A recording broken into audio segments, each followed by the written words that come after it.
got up and took a shower? Do you think she was gang stalking? Do you think she knows my bit? Now, I know it can feed into the idea of paranoia unless you've been tortured and you get a text that says, do you mind putting my bed sheets in the washing machine? I believe my neighbor is part of the washing machine. And she might have a lot of time and money on her hands. So the regular everyday person has to show up to work at least like part-time, if not 30 to 40 hours or more. Some people have weird schedules because they don't have a normal 9 to 5. Some people, there are a lot of students actually in the building where I live. A lot of grad students. Philadelphia has to sort of fill up their buildings, and one way to do that is to offer special rates for grad students at any of the schools in the vicinity. That's how you fill up a city. And this is a highly academic area. We have University of Pennsylvania, we have Philadelphia University, we have Temple University. Farther away we have Villanova, LaSalle, and stuff like that. I know I'm missing, oh, Drexel. We have Drexel University. That's a biggie. So all these schools that we used to have University of the Arts, they just closed down. We have Moore College of Art and Design. That's actually up here, Moore College of Art and Design. More than likely, that's a smaller school, and they would stay up here and find housing up here, whether in a regular apartment building or pre-created dorms. They do have dorms for that school, but it's quite small. So, going here. So that's the biggie for today. Do you mind putting the bed sheets in the washing machine? And you were slammed, so in my case, I was slammed so badly that I actually believed I'd be killed. I thought it was the last night of my life.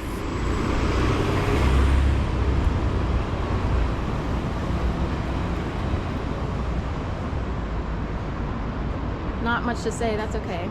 So I did actually believe it was the last night of my life, the fourth Monday of January 2011.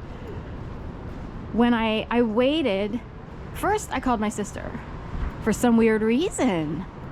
See, I even wonder about that. Why was I prompted or compelled to call her first as opposed to police? Because I didn't really trust the police based on behavior that I'd witnessed leading up to. There were setups leading up to that night. There were a couple things that went on, and it's like, were those things part of the setup in advance to see who I was as a person? I am so not kidding. I have already contacted Internal Affairs on 3 issues. So I've contacted every agency you can contact 1,000,000 times. I could go on forever. There's so much fodder, basically, and so many things that happen. It's like, oh yeah, then there's that, then there's that, then there's that, then there's that. 1,000,000 things a day. People are probably wondering, if they knew how high level this was, why I'm still alive.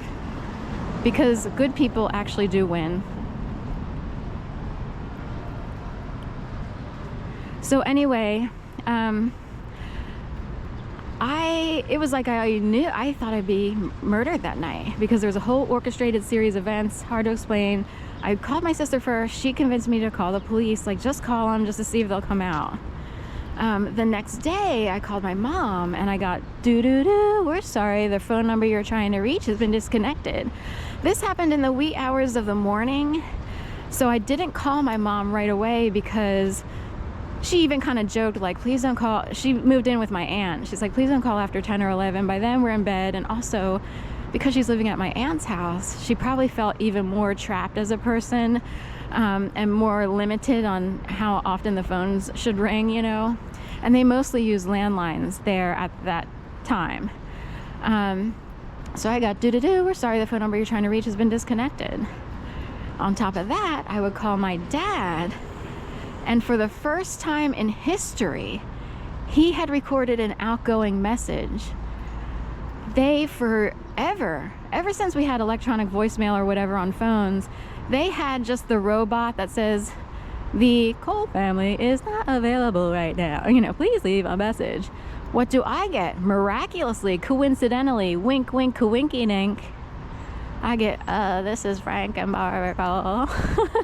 And he came across as a certain way. Here's what's even worse. someone up there wanted these people to sound like lizards. I was like, I was freaked out by his message. I was freaked out that he actually had an outgoing message, and his voice actually freaked me out. He's not the issue, but someone out there wanted to really create quite a situation. So our voices don't always come across as we wish on voicemails, outgoing messages, and stuff like that.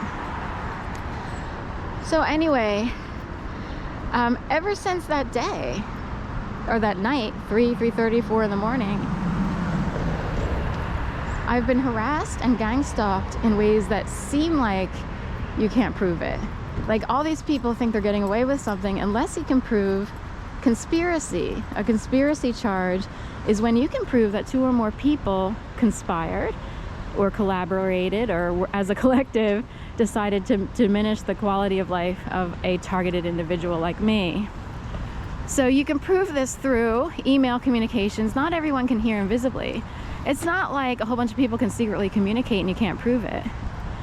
There are people who probably emailed and texted like, oh, we should do this. Oh yeah, let's totally do that. And they think they're masking it, but they're not.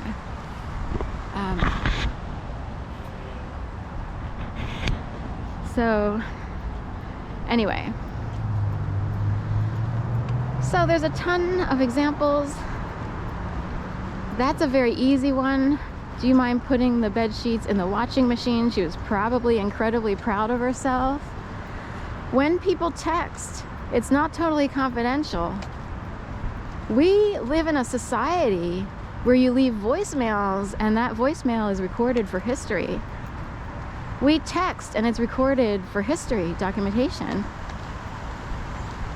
We live in a society where people are being documented automatically, whether or not a victim thinks to document. Usually victims have a hard time even getting to the point where they could document because they're so traumatized. It's such a hassle. It's a hassle for most people. So imagine being totally traumatized. You don't feel like doing anything. You're like, oh, now and then you can't get the words together. You're like, I don't know. Wait, how did she do that again? So wait, what? Now, the example I gave is very easy to explain. It can get way worse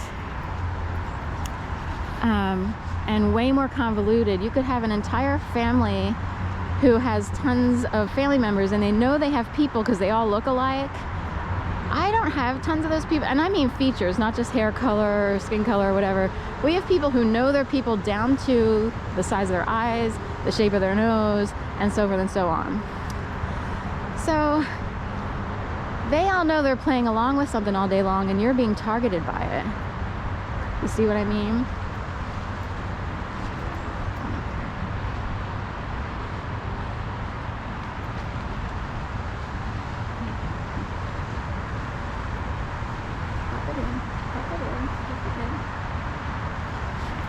So anyway, he's a puppet.